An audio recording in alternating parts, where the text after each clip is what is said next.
Our main speaker tonight is Audrey Scott. Audrey is chairman of the Maryland Republican Party. She took over in November 14th of 2009. Well, it was very, things were not looking real well in Maryland. And in November, Jim Valora stepped down after a tumultuous summer. And Audrey was elected. I don't think it was quite unanimous, but it was pretty darn close. And since then, I mean, the party has been invigorated. Audrey's a great person. She's a bubbling personality. You can't not like Audrey the day that you meet her. A little bit of history. You're from Massachusetts? Originally from Massachusetts? I'm sorry? They'll hear that, yeah. Audrey has been in politics for a good while. She's raised a lot of money for candidates. She's done a lot of work grassroots level. She's won a lot of elections. And she's won a lot of elections in Prince George's County. Now, if you know anything about Maryland politics, Prince George's County is not the best place to be a Republican. Audrey served a total of 10 terms, either as mayor of Bowie, on the Prince George's County Council, and she's also been involved with the Bush and the Reagan administration, and she's also been a secretary in the Ehrlich administration. So she comes with a great amount of knowledge, and she's going to share with you tonight, I hope, a little bit about how Maryland Republicans are waking up and moving up. So I'm proud to introduce, I'm very pleased to introduce Audrey Scott.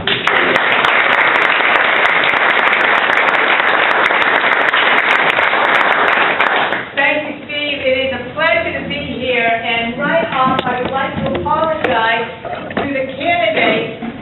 The candidates and I have been kind of traveling the same circuit, the Lincoln Day dinner circuit. And they've heard this speech before. Last night we were up in Kent County at their Lincoln Day dinner, and I just want to tell you what an absolute joy it is to be here tonight and to see such a great crowd. And that is an indicator of what is happening in this state. Not just this state, but across this whole country.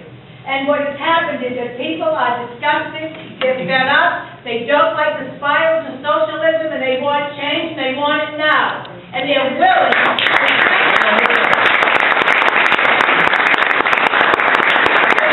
step up, and they're willing to make a difference, and they're willing to put an extra effort out, and that is what it's going to take to make this blue state red. And we're about making Maryland red. And the reason for that is the government that you get as a citizen of this state, as a citizen in this country.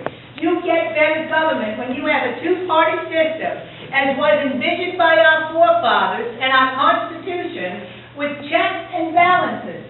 Checks and balances is what gives us the kind of representation we all expect and that we all should have, and that also envisions for all of us a quality of life where we want to raise our families, raise our children, and invest in the future for future generations. Now, we don't have checks and balances, and we don't have a two-party system in Maryland. And we haven't had for a long time. Even when Governor Ehrlich was governor, he had a totally Democrat-controlled legislature, and it was almost impossible for him. The successes that he had were almost miraculous because of the challenges that he faced with a Democrat-controlled legislature. And any legislator who's here tonight, who has lived through that, will share that with you. Your Republican elected officials in Maryland, in the state legislature, deserve your absolute gratitude, thanks, support, because they fight a good fight, and it's against devastating odds. And the successes that they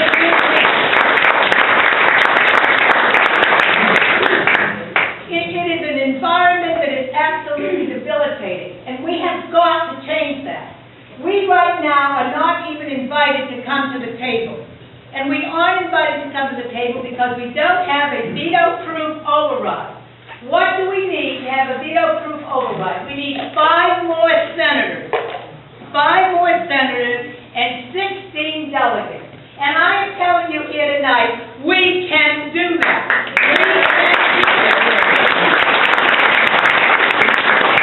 We can do it because we've got the candidates. We have excellent candidates.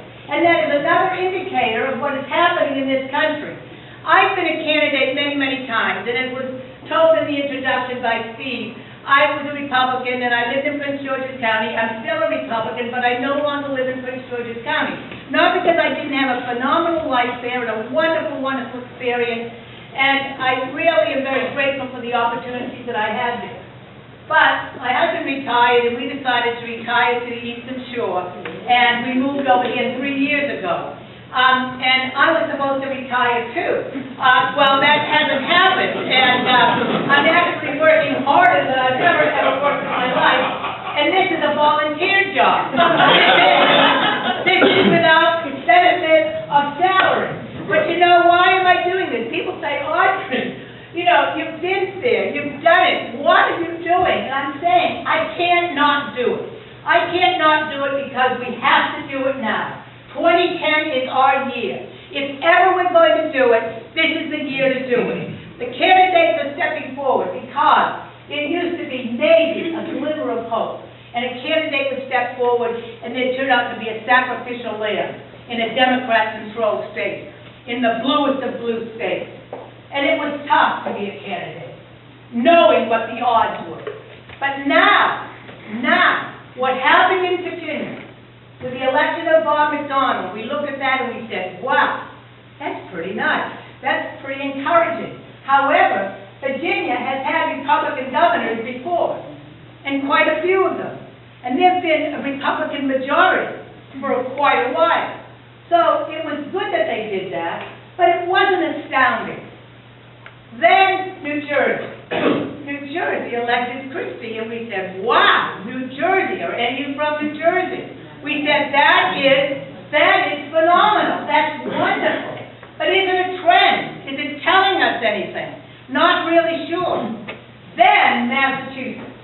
Massachusetts and Scott Brown. Well, you probably do hear a little bit of an accent. I come from north of Boston, and if I was home in Boston, I would say I come from north of Boston, but down here I've tried to improve a little bit and try to get rid of my accent.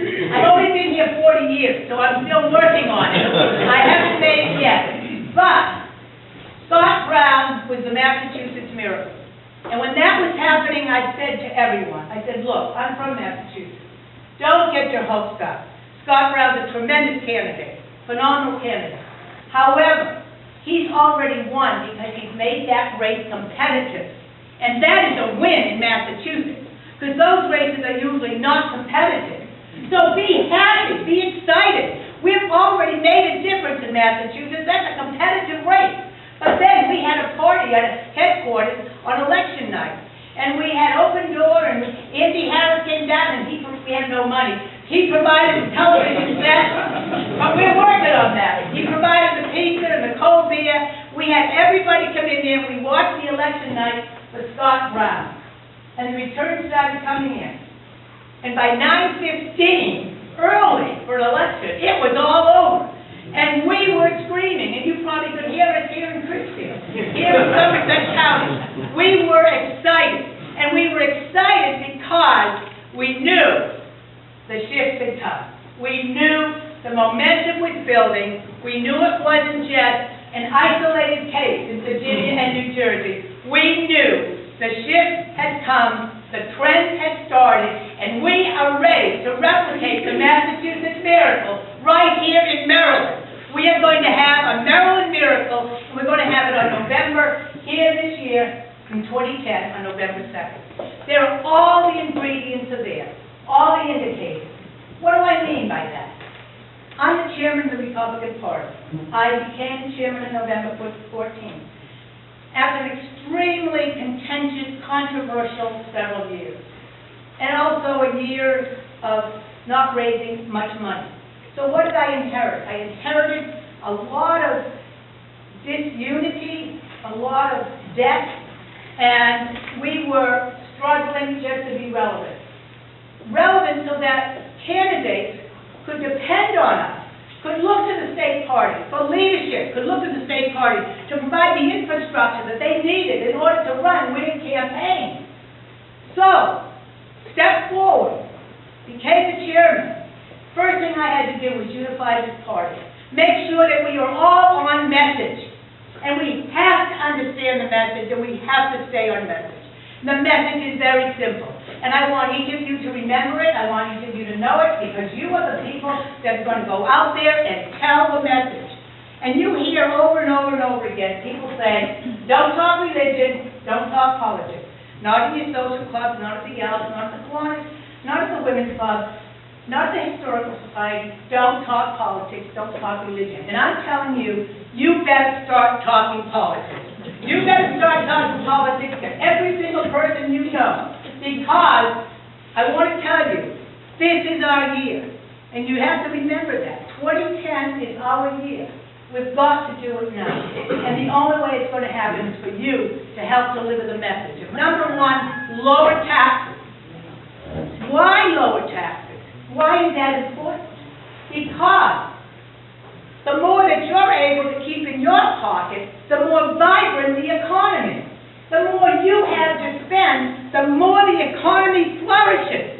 That is the capitalist way, and that is what system we have from the very beginning of our time here in the United States of America. We are a capitalist country, and we believe in free enterprise. And we believe in small business creating the job, not the government creating the job. Small business is the backbone of our economy. And we have to encourage that, and we have to support it, and we have to make sure that our tax policies enforce that. So lower taxes is critical. Second message is smaller government. Smaller government is important because the bigger government gets, the smaller you become. The bigger government is, the smaller you are as an individual. It diminishes you as a person. You become nothing more than a little minute part of a big government bureaucracy making all the decisions for you. The bigger government becomes, the smaller you become. The less important you become, and it is not the way that our government is founded. It's not the way our country was founded. The value of the individual is utmost important. And it's something that we have to enforce. We have to make sure that our policies, our government policies, reinforce that also. And the third message is individual responsibility. Individual responsibility. Giving you the opportunity to exercise your God-given free will. Individual responsibility. You have the right to choose what car to buy. You have the right to choose where you live. You have the right to choose where your children go to school. You have the right to choose. You have the right to choose. Government should not be making those decisions for you.